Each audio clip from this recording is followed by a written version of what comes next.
Well, thank you all for coming in. I hope everybody had a restful weekend.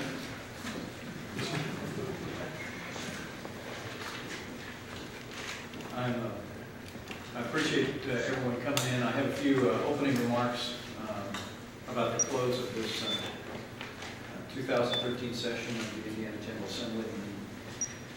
We will take the balance of the hour for your questions on topics of interest. First, let me say, as the 2013 session of the General Assembly draws to a close, I'm grateful. I'm grateful for the efforts of every member of the General Assembly who made this one of the most civil and bipartisan and substantive sessions of the Indiana General Assembly in recent memory. Throughout this session, I believe members of both parties kept the focus where it should be, and that was on jobs and schools. And legislation that was moved in this session took the priorities of the people of Indiana and they made them the priorities of this General Assembly. Throughout the session, our administration has worked very closely with members of the General Assembly to put taxpayers first. And I believe we've done that. The budget that is headed for my desk holds the line on spending, funds our priorities, including increased funding for roads and schools, saves for the future, and still puts more money back in the pockets of hardworking Hoosiers. And that's good news for Indiana. The budget also includes the largest state tax cut in Indiana history. More than $600 million a year when it's fully implemented, with a combination of income tax relief, inheritance tax repeal, and other business tax reductions. I believe the General Assembly has passed the right tax relief at the right time that will improve Indiana's business climate, make Indiana more attractive for investment, and give Hoosiers more of their hard-earned dollars to save and invest and spend in ways that will promote jobs and economic growth in our state. This session of the General Assembly also worked with our administration to put kids first. And I'm grateful for the progress that we've made on education in this session of the General Assembly. $190 million in new funding over the next 2 years for our traditional K through 12 schools. We've given parents more opportunities to send their children to the school that works best for them. We've enacted legislation, or will have enacted legislation, to reward high-performing schools and high-performing teachers with increased flexibility. We've also made a significant investment in successful dropout prevention programs that I'm very enthusiastic about working with schools around the state and to implement. We've also created pathways to give college students opportunities for more funding and make college more affordable by promoting on-time completion. Again, that's all good news for Indiana, and it's good news for Hoosier families and Hoosier kids. Also in the area of education, we came together across party lines to unanimously adopt a series of legislation that I've already signed into law that will set Indiana on the pathway to making career and vocational education a priority in every high school in this state. I believe this is the right to do for our kids, but I also believe that Indiana can be a national leader in making our schools work for all of our kids, regardless of where they want to start in life after high school. A few other items on each of those things I'll touch on, but let me close by simply, I want to commend the legislative leaders of both political parties for this session of the Indiana General Assembly. As I said, I believe it was one of the most civil, bipartisan, and substantive sessions of the Indiana General Assembly in recent memory. And both parties, and the leaders of both parties, are to be commended for that.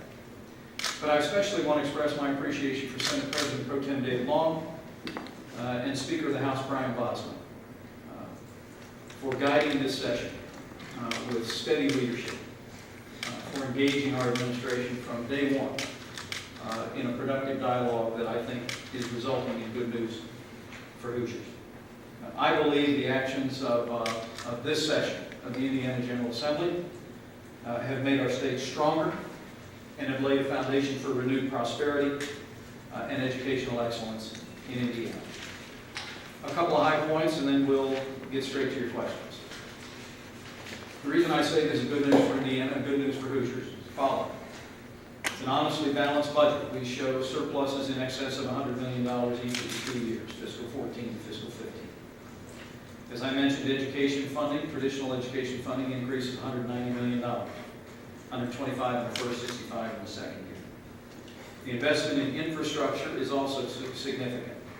A 40% increase in local funding for roads will strengthen our communities, strengthen our infrastructure, and contribute to economic growth all over the state of Indiana. $100 million additional for local governments, $210 million overall, with $110 million going to the state and $100 million going to the local communities. We also hold the line on spending.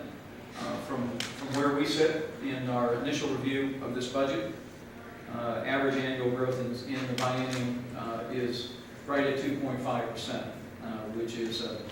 which is below inflation, and we'll be working diligently in the months ahead to ensure that is in fact where we land. We paid down debt. We paid off 2 state office buildings for $128 million, and I look forward to burning mortgages on those buildings. As I mentioned, we also offer the right tax relief at the right time, and this budget ends with fiscal year 14 reserves and fiscal year 15 reserves in the range of $2 billion. In sum total, I think an honestly balanced budget that funds our priorities, provides tax relief for Hoosiers, and protects our state in the long term with strong and healthy reserves is good news for Indiana. For families and students, a couple of other elements that I want to highlight. I mentioned the career and technical opportunities that we've set into motion in existing legislation. We also saw included into this budget and in this session performance funding as a model for K-12 education, $30 million in performance funding award for fiscal year 15, expanded school choice for parents and students, and some $4 million for pre-K programs in the state of Indiana. $2 million per year that will go into community foundations. And this is a measure that we welcome as it will provide additional resources to local community foundations to support existing pre-K programs and the development of pre-K programs for our vulnerable communities in the state. I'm also grateful that we've seen legislation move that will improve school safety and improve the safety and well-being of our children. $35 million in additional funding, reflecting the result of some careful study about the needs of the Department of Child Services, is welcome, and we're grateful for it. The other elements I can expand on as we go forward, but lastly, I am grateful for the largest state tax cut in Indiana's history. Reducing the individual income tax by 5% over 2 biennium when fully implemented will leave some nearly $300 million in the Indiana economy. The elimination of the inheritance tax, the reduction of the financial institutions tax, when combined with increased funding for job training, $44 million over the biennium, a freeze on new regulations, and $25 million for the creation and commencement of the Indiana Applied Research Enterprise, which will create a framework for attracting investment in life sciences into the Hoosier State. I think is a prescription for jobs and economic growth. We said at the outset, I said before the Indiana General Assembly, we're going to make job creation job one. And I believe that by passing an honestly balanced budget that funds our priorities, including roads and schools, that includes the kind of tax relief and strategic investments that will promote job creation, that we've done just that. And as I said, I think this session of the Indiana General Assembly is good news for Hoosiers, it's good news for Indiana, and we look very much forward to rolling our sleeves up and going to work to take these new tools that we have and the renewed fiscal strength of our state, and going and telling Indiana's story far and wide. With that, I'm open to questions. Joe Brad.